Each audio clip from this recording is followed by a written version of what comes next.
Alien Romulus is your essential back-to-the-basics approach that's desperately used to rekindle your once-beloved IP that's been failing in every way imaginable. Whether it be boring crossovers, lazy convoluted sequels, and a high school play is literally more entertaining than the past 6 movies. In fact, it's pretty damn good. Romulus attempts to get things back on track with a lot of the right elements, and based on its reputation, it would seem they succeeded.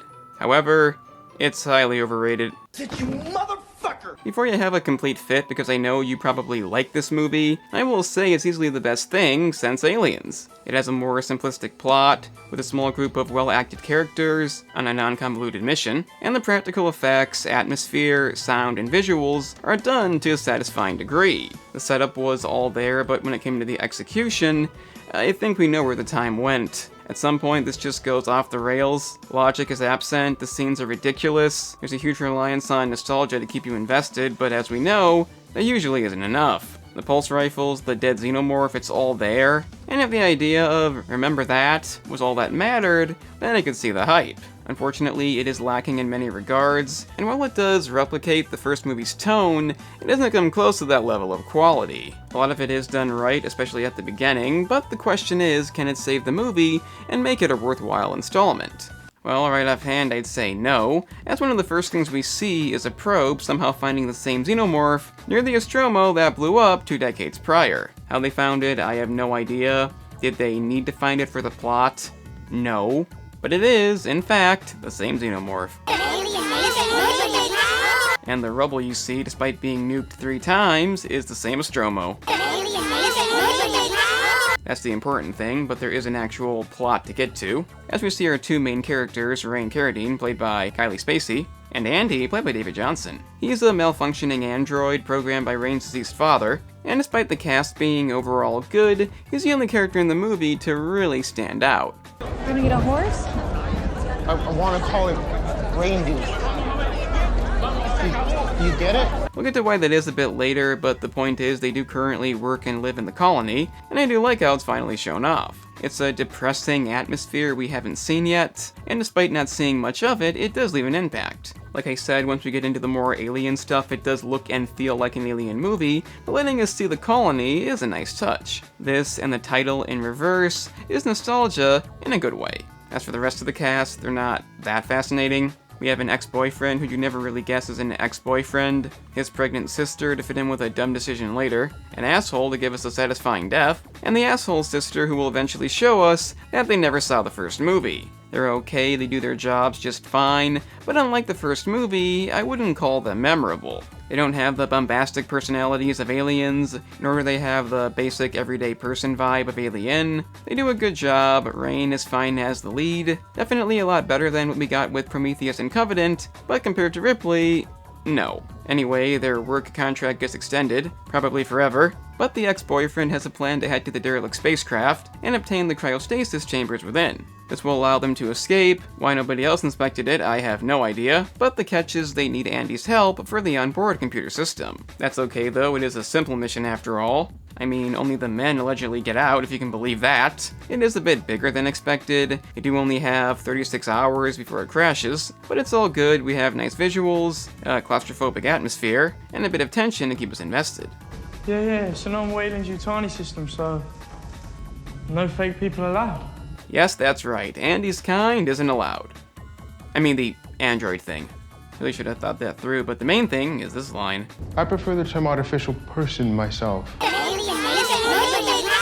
That won't be the last line they copy, but don't worry, Andy's okay with not going, as his job is to do what's best for Rain. There were a few moments that hint that something isn't right, but it's not too obvious, so good job so far. Emphasis on so far. Things do eventually go terribly wrong. While obtaining the fuel, they accidentally disable the temperature control, causing a lockdown, and in the process, the facehuggers are released. In this case, Andy doesn't have the clearance, but Rain and Plot Device locate a new module, so now he does, and they escape just in time. As does one facehugger, meaning Plot Device is fucked. What's it doing? Is it fucking good enough? I do not believe that's what the creature is doing. Also, Andy has been updated, and honestly, it's real impressive. Jonsson does a great job playing 2 roles, making him the only real standout character, and as far as the plot's concerned, nothing else has an impact like this. I mean, you know, in a good way. You don't help her, you run. Get out.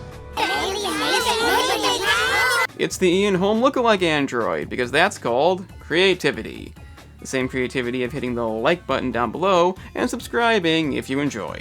Similar to the movie's creativity is YouTube's algorithm. It's not that good, so if you share the video, it would help a lot. Also, the gaming channel is an alternative for the same stuff, but with games. Link down below. He explains that it was the same xenomorph, because we gotta tie that in somehow, and they devise a plan to get the thing off. Maybe not throw that. Andy only now says it might be too late, and given his new prime directive he tries to stop them, as taking her might be a bad idea. This goes badly, and the asshole locks them all out. He is the asshole after all. But in the end, established rules can completely fuck themselves, because now chestbursters activate immediately. You know, Aliens actually cut out a scene, a very interesting scene, because it wouldn't make any sense given how long this is supposed to take. I'm not a huge fan of James Cameron's recent work, but back in the day he knew his stuff, and most notably, he knew to watch the first fucking movie. That's why the logic was consistent. This isn't. The ship then crashes in a nice, safe spot. Still functional. Doesn't make any sense. And the stupidity only goes up from here. Let's analyze what the asshole decides to do when he spots the cocoon. First he pokes it, then he stares at the obvious pointy bit until he's poked. He continues to lay there while the acid hits him, and his chest explodes. Doesn't make any sense. Didn't know acid did that, but it does look kind of cool, I guess. He was overly unlikable, so not the worst thing. A couple of decent scenes continue. You get to see the facehuggers do something different, a relatively tense moment, but in the end the xenomorph is clearly using Kay as a trap, and Andy, no longer caring, isn't having any of it.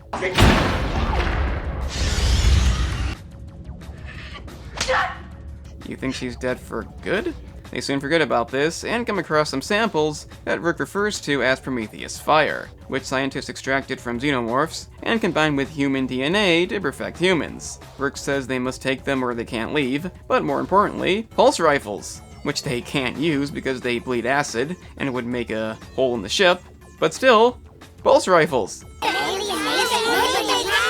If you're wondering why they want them, Because the creature may see it as a threat, and maybe won't charge us dead on. yes, they're smart enough to know what a rifle is, but not smart enough to know that they can't shoot them. Doesn't make any sense. They somehow locate Kay, who has not been implanted due to her injury, Shocking. and Andy gives them the Z1 saying it might save her, but it also might not, so they decide to not use it, and instead go with the safe option, being a cryopod. Unfortunately, the ex-lover gets eaten up, if you remember that's who he was, and Andy is incapacitated. The other two escape, but in a stroke of genius, she goes back for Andy and tells Kay to get to the pod. But instead, she injects herself because what could go wrong? Pair of fools. Andy goes back to being normal, and the rest is just ridiculous. We have a scene when they turn the gravity off, so they can use their rifles without making a hole. Obviously, the xenomorphs don't notice their friends being shot to bits, so not intelligent. Because the creature may see it as a threat. I guess dodging the acid is kind of cool, and also kind of dumb at the same time. But, you wanna know what's not cool?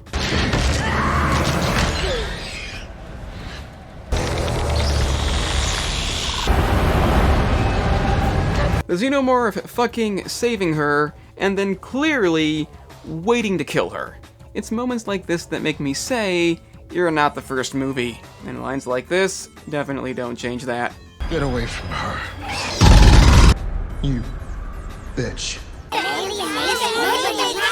There's just nothing memorable about this climax. Even if you take out the stupidity, it's not all that good. It's okay, but not worthy of the hype. They tell Rick to go fuck himself. Don't really care what anybody's plan was, but it's not the end yet. You see, injecting yourself in the neck is not a good idea if you don't know what it is. And in this case, Kay gives birth to a cocoon containing the offspring. Rain does try to get rid of it, but she fucks it up, causing the cargo integrity to be compromised. And the payoff? What the fuck is that? It looks dumb. I don't like it. At all. It kills Kay for good. May have taken out Andy, who knows, we're not gonna know. But she devises a plan to inject him from the ship, which almost fails. But luckily the acid cocoon somehow hasn't spilled yet. It already melted through the fucking floor. How did it land like that? Doesn't make any sense. It gets the job done nonetheless, and at the same time kind of rips off Alien and Aliens, so good job. So, same ending, with cryopods as usual, and Alien Romulus is the third best Alien movie. Which means shit. Look, I'll be reasonable, this is a perfectly okay, watchable movie. The setting is great, the lore is somewhat built on, the practical effects are good, it looks like the original, and the acting is okay enough. Now that that's done, how is this liked as much as it is? I get why people want to like this movie, it's void of the stupid shit that plagued the previous movies, but it still contains a lot of stupid shit. The decisions toward the end and throughout are beyond dumb, a lot of the action is ridiculous, and while the characters are okay, they're not keeping me invested that much, aside from maybe Andy. He was a great addition, he did a great job playing two roles. If they continue this, I'd like to see him back. But Rain is nothing that fascinating, the rest you kind of forget immediately, and it doesn't keep my attention like the first two movies. It tries to by constantly referencing shit, but that just doesn't work, it's lazy, it's cheap, and honestly, it takes you out of it. Some may not agree, but there's nothing really new here. Obviously a lot of people do like it, and I think that's great, but in my case, I can't see it. It's just too stupid, too ridiculous, not engaging enough. But after literally no good Alien movie since James Cameron, I guess anything is a step up. Breath of fresh air, definitely, but highly, highly overrated. I'm the analyst, and remember kids, acid is very dangerous, but so is an injection, when you don't know what it does. So, you've made it to the end. That's an impressive feat indeed. Since you managed that, I guess check out the gaming channel, in which I cover a variety of gaming topics, like analysis videos, such as this one. If you're into that, then press the link in the description. It's that simple.